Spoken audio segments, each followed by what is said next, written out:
Hello दोस्तों। स्वागत है आप सभी का मेरे चैनल सच एंड सीन में। दोस्तों, आप देख रहे हैं साच एंड सीन और आज हम बात करने जा रहे हैं भारत के सबसे विचलित कर देने वाले और असली हॉरर केस की, जिसे लोग आज भी कोलकाता हाउस ऑफ हॉरर कहते हैं। ये है पार्थो डे और उसकी बहन देवजनी की खौफनाक कहानी, जो इंसानी पागलपन, अंधविश्वास और मनोविज्ञान की सबसे अंधेरी गहराइयों को दिखाती है। मामला है 2015 का, जब कोलकाता की रॉबिन्सन स्ट्रीट पर बने एक आलीशान लेकिन सुनसान पड़े घर से तेज दुर्गंध आने लगी। मोहल्ले वालों ने पुलिस को बुलाया और जब दरवाजा तोड़कर पुलिस अंदर दाखिल हुई, तो सामने जो नजारा आया उसने सबके पैरों तले जमीन खिसका दी। कमरे के बीचों बीच एक बिस्तर पर देवजानी डे की लाश पड़ी थी, जो 6 महीने पुरानी थी, पूरी तरह सड़ चुकी थी। शरीर का कुछ हिस्सा हड्डियों में बदल चुका था और उसके बगल में आराम से बैठा था उसका भाई पार्थोदेय, मानो ये कोई सामान्य बात हो। कमरे की हालत और भी डरावनी थी। चारों तरफ दीवारों पर काले रंग से मंत्र लिखे हुए, तांत्रिक ग्रंथ बिखरे पड़े, देवी देवताओं की मूर्तियां, हवन कुंड, राख और मोमबत्तियों की कतारें, और बीच में एक नोटबुक जिसमें लिखा था कि उसकी बहन की आत्मा उससे संवाद कर रही है और कह रही है कि उसका शरीर अपने पास रखना जरूरी है। पार्थो का दावा था कि डेब्जानी मरी नहीं है, बल्कि उसकी आत्मा इसी घर में मौजूद है और वह टैंट्रिक रिचुअल्स के जरिए उसे पुनर्जीवित कर सकता है। पार्थो का बैकग्राउंड भी कम चौंकाने वाला नहीं था।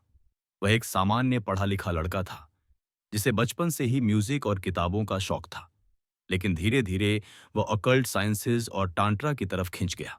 उसकी बहन देवजानी एक म्यूजिक टीचर थी और घर का माहौल ऊपर से सभ्य लगता था, लेकिन अंदर ही अंदर परिवार में गहरी परेशानियां और अंधविश्वास जड़ें जमा चुके थे।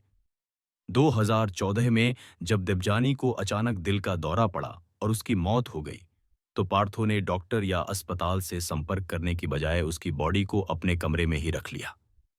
पहले उसने उसे जलाने का सोचा, लेकिन फिर डायरी में लिखता है कि बहन की आत्मा ने कहा, मुझे मत जलाओ, मैं यहीं हूं। इसके बाद उसने रोजाना रिचुअल्स शुरू किए। कभी मोमबत्तियां जलाता, कभी देवी देवताओं को भोग चढ़ाता, कभी घंटों ग्रंथ पढ़ता और कभी बहन की लाश से बातें करता। पुलिस ने जब घर की पूरी तलाशी ली, तो और भी खतरनाक बातें सामने आईं। अलमारी से कई हड्डियां और राख मिले, जो बाद में पालतू कुत्ते और पक्षियों की निकली।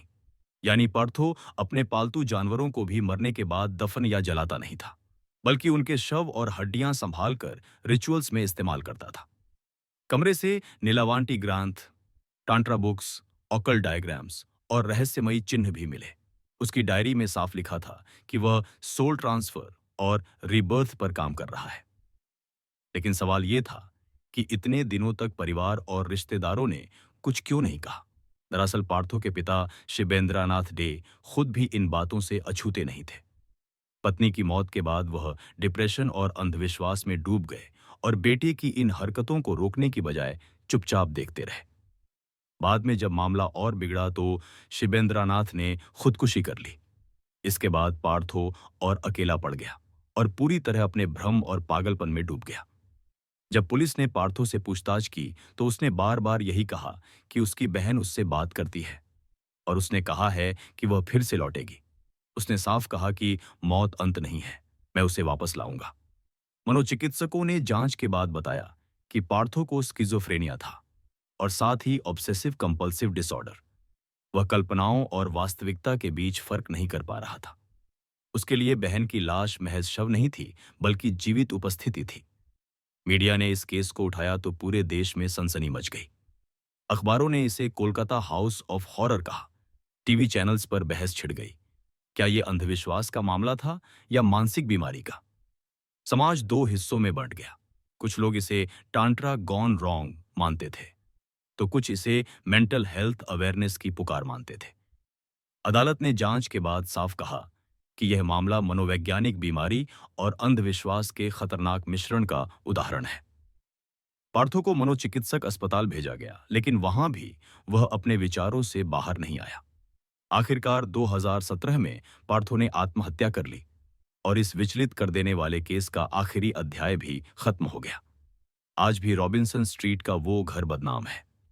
लोग कहते हैं वहां से अजीब सी आहटें आती हैं, और रात में घर सुनसान रहते हुए भी भारीपन महसूस होता है। पैरानॉर्मल इन्वेस्टिगेटर्स और पत्रकारों ने कई बार इस घर का दौरा किया, लेकिन वहां के डर और अंधविश्वास का असर आज भी कायम है। यह केस एक सबक है कि कैसे अंधविश्वास और अनट्रीटेड मेंटल इलनेस इंसान को इस हद तक गिरा सकती है कि वह अपनी बहन की सड़ी हुई लाश के साथ महीनों तक रह ले और उसे जीवन का हिस्सा मान ले।